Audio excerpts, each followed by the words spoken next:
നമസ്കാരം പ്രിയരെ, എല്ലാ കൂട്ടുകാർക്കും പുതിയൊരു വീഡിയോയിലേക്ക് സ്വാഗതം. ഞാൻ ജനുജനാഥൻ. ഇന്ന് ഞാൻ വന്നിരിക്കുന്നത് ഒരു ടൂറിൻ്റെ വിശേഷങ്ങളുമായിട്ടാണ് കേട്ടോ. ഞാൻ 4 ദിവസമായിട്ട് കർണാടകയിലെ കോലാർ എന്ന സ്ഥലത്തായിരുന്നു. ഒരു ഫാമിലി ടൂർ പോയതാണ്. പക്ഷേ അവിടെ താമസിച്ചിരുന്ന ഹോട്ടൽ ഒരുപാട് എനിക്ക് ഇഷ്ടപ്പെട്ടു. സായിദം എന്നാണ് ആ ഹോട്ടലിൻ്റെ പേര്, സായിദാം. അപ്പോൾ അവിടുത്തെ കുറച്ച് വിശേഷങ്ങളായിട്ടാണ് ഞാൻ നിങ്ങളുടെ മുന്നിൽ വന്നിരിക്കുന്നത്. ഇതൊരു സ്റ്റാർ ഹോട്ടലൊന്നും അല്ലെങ്കിലും അത്യാവശ്യം നല്ല വൃത്തിയാണ്. പിന്നെ നമ്മൾ ഈ ഹോട്ടലിൽ താമസിക്കുന്നവർക്ക് കാലത്തെ ബ്രേക്ക്ഫാസ്റ്റ് ഇവരുടെ വകയാണ്. കോംബോ ഐറ്റം എന്ന് പറഞ്ഞു കഴിഞ്ഞാൽ ഇവർ ഒരുപാട് കാര്യങ്ങൾ ഉണ്ടായിരിക്കും. ഇത് ഇഡ്ഡലി ഉണ്ടായിരിക്കും, വട ഉണ്ടായിരിക്കും, ഉപ്പുമാവ് ഉണ്ടായിരിക്കും, പൊങ്കൽ ഉണ്ടായിരിക്കും. അങ്ങനെ എല്ലാം ചേർത്തിട്ടുള്ളൊരു ഐറ്റംസാണ് നമ്മുടെ ഈ കോംബോ ഐറ്റം എന്ന് പറയുന്നത്.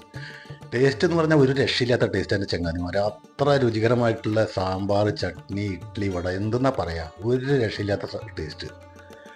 അപ്പോൾ നമ്മളിതിങ്ങനെ കഴിച്ചുകൊണ്ടിരിക്കുന്നിടയ്ക്കാണ് പെട്ടെന്ന് ഞെട്ടിച്ചിട്ട് ഒരു ചെറിയ തരം ദോശ വരുന്നത്. ഉപ്പുമാവിൻ്റെ ഒന്നും ടേസ്റ്റ് പറഞ്ഞറിയിക്കാൻ പറ്റില്ല കേട്ടോ. അതേപോലെ പൊങ്കൽ, ഇതാ നിങ്ങൾക്ക് കണ്ടാൽ തന്നെ മനസ്സിലാവും.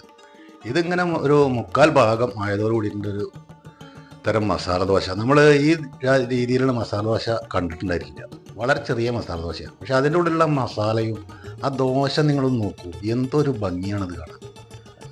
പറഞ്ഞറിയിക്കാൻ പറ്റാത്ത രുചിയിലുള്ള ഒരു മസാല. ഞാൻ പല മസാലകളും കഴിച്ചിട്ടുണ്ട് ഇതിൻ്റെ കൂടെ. പക്ഷേ ഈ ഒരു മസാല നമുക്ക് ഇത് എങ്ങനെയാണ് ഇവർ പ്രിപ്പയർ ചെയ്തതെന്നുള്ളത് നമുക്ക് പറഞ്ഞ് മനസ്സിലാക്കാൻ പറ്റിയത്. പിന്നെ നമുക്ക് വേണമെങ്കിൽ സിംഗിൾ മസാല ദോശ വേണമെങ്കിൽ അതായിട്ട് കിട്ടും. അപ്പോൾ നമുക്ക് ഈ കോമ്പോയിലുള്ള ഐറ്റംസ് ഒന്നും കിട്ടില്ല. സിംഗിൾ മസാല ദോശ മാത്രമാണ് കിട്ടുള്ളൂ. അതും അത്യാവശ്യം ഒരാൾക്ക് കഴിക്കാനുള്ളതുണ്ട് കേട്ടോ. അതും അതീവ രുചികരമായിട്ടുള്ളൊരു ദോശ തന്നെയാണ്. അതിൻ്റെ കളർ കണ്ടില്ല നിങ്ങൾ. അതേ സെയിം ദോശ കുറച്ചും കൂടെ വലുതാക്കിയിട്ട് മസാല ദോശ ആക്കി എടുക്കുന്നു. പിന്നെ അതിൻ്റെ ചട്നി, സാമ്പാർ, ഈ മസാല ഇതെല്ലാം കൂടി ചേർത്തിട്ട് ഒരു പിടി അങ്ങോട്ട് പിടിച്ചാണ്ടോ. ഈ എന്താ പറയുക, വെജിറ്റബിൾ ഫുഡ് എന്ന് പറഞ്ഞാൽ ഇതൊക്കെ തന്നെയാണ്. പിന്നെ ഇതെല്ലാം കഴിഞ്ഞ് ചായ വേണ്ടവർക്ക് ചായ കിട്ടും, കോഫി വേണ്ടവർക്ക് കോഫി കഴിക്കാം. അതും ഇവരുടെ വക ഫ്രീ ആയിട്ടാണ് കേട്ടോ. അങ്ങനെ ഞങ്ങൾ കറങ്ങി തിരിച്ച് ഒരു ഉച്ചവരെ പല സ്ഥലങ്ങളും കണ്ട് തിരിച്ച് ലഞ്ച് കഴിക്കാനായിട്ട് ഇതേ ഹോട്ടലിൽ തന്നെ കയറി. ഇത് പിന്നെ പൈസ കൊടുത്താലാണ് കേട്ടോ നമ്മുടെ ഈ ഭക്ഷണം. അപ്പോൾ ആ ഒരു മെനു കൊണ്ടു തന്നപ്പോൾ ഈ മെനുവിൽ നോക്കിയിട്ട് ഒരു പിടുത്തന്നിട്ടില്ല. എന്തെല്ലാമോ ഐറ്റംസ് അതിൽ എഴുതി വെച്ചിട്ടുണ്ട്. ഞാനൊന്നും നോക്കിയാൽ അതിലൊരു ഹൈദരാബാദി ബിരിയാണി എന്ന് കണ്ടു. ഞാനത് ഓർഡർ ചെയ്തു. മറ്റുള്ളവരൊക്കെ കുറേ പേര് പുലാവാണ് ഓർഡർ ചെയ്തത്. അപ്പോൾ അത് എടുത്തിട്ട് അദ്ദേഹം പോയി. തിരിച്ചിട്ട് എൻ്റെ ഹൈദരാബാദി ബിരിയാണി പെട്ടെന്ന് കൊണ്ടുവന്നു. ആവി പറക്കുന്ന ഭക്ഷണമാണ് കേട്ടോ. എല്ലാം നല്ല ചൂടാണ്. ഹൈദരാബാദി ബിരിയാണി കണ്ടോട് കൂടിയിട്ട് മറ്റുള്ളവർക്ക് അതിൻ്റെ ടേസ്റ്റൊക്കെ നോക്കണം എന്നുള്ളൊരു ആഗ്രഹം. കാരണം അവർ പറഞ്ഞിട്ടുള്ള ഐറ്റംസ് വേറെയാണല്ലോ. എല്ലാവർക്കും എൻ്റെ വൈഫ് കുറച്ചായിട്ട് ഇട്ട് കൊടുത്തു. ബാക്കിയുള്ളത് ഞാൻ എൻ്റെ പ്ലേറ്റിൽ അവൾ വിളമ്പി തന്നു. ഒരു രക്ഷയില്ലാത്ത രുചി. ഇതുപോലത്തെ ബിരിയാണി നമ്മുടെ കേരളത്തിൽ കഴിച്ചിട്ടുണ്ടായിരിക്കില്ല. അങ്ങനത്തെ ഒരു തരം പ്രത്യേക ടേസ്റ്റ്. നമ്മുടെ തമിഴ്നാട് ബിരിയാണി പോലുള്ള ബിരിയാണി അല്ല കേട്ടത്. ഇത് നമ്മുടെ നാട്ടിലെ മാതിരി ഒരു ദം ബിരിയാണിയാണിത്. പക്ഷേ വെജിറ്റബിൾ ആണ് എന്ന് മാത്രമേ ഉള്ളൂ. ബാക്കിയെല്ലാം അതീവ രുചികരമായിട്ടുള്ള സാധാരണ ബിരിയാണി പോലെ തന്നെ ഉണ്ടാക്കിയുള്ളതാണ്. അധികം താമസിയാതെ തന്നെ ഇവർ ഓർഡർ ചെയ്തിട്ടുള്ള പുലാവ് എത്തിയിട്ടോ. എന്താ പറയുക, ഒന്നും പറയാനില്ല. ഇത് കണ്ടാൽ തന്നെ നിങ്ങൾക്ക് മനസ്സിലാവും. അത്ര ഭംഗിയും രുചികരവും. ഞാനൊരു ടേസ്റ്റ് നോക്കിയിട്ടോ.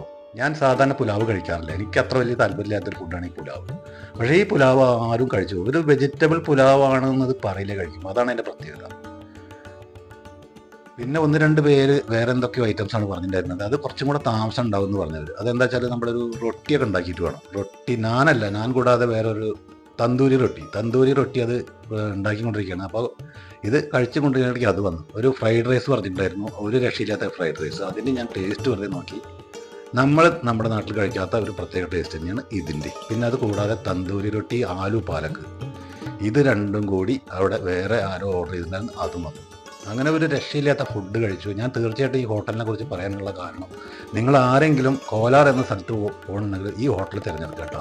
ഞാനിതിൻ്റെ അഡ്രസ്സ് ഡിസ്ക്രിപ്ഷനിൽ കൊടുക്കാം. തീർച്ചയായിട്ടും ഈ വീഡിയോ ഫുള്ളായിട്ട് കണ്ടിട്ട് ഇഷ്ടപ്പെട്ട ലൈക്ക് ചെയ്യുക, കമൻറ്റ് ചെയ്യുക, ഷെയർ ചെയ്യുക. പലർക്കും ഷെയർ ചെയ്യണം കേട്ടോ ഈ വീഡിയോ. അടുത്ത ഒരു വീഡിയോ ആയിട്ട് ഉടൻ തന്നെ വരുന്നതാണ്. എൻ്റെ ടൂർ വിശേഷങ്ങളുമായിട്ടാണ് ഞാൻ വരാൻ പോകുന്നത്. അതുവരേക്കും നന്ദി, നമസ്കാരം. ഞാൻ ജനുജനാഥൻ. നോക്കുന്നില്ല. ബൈ.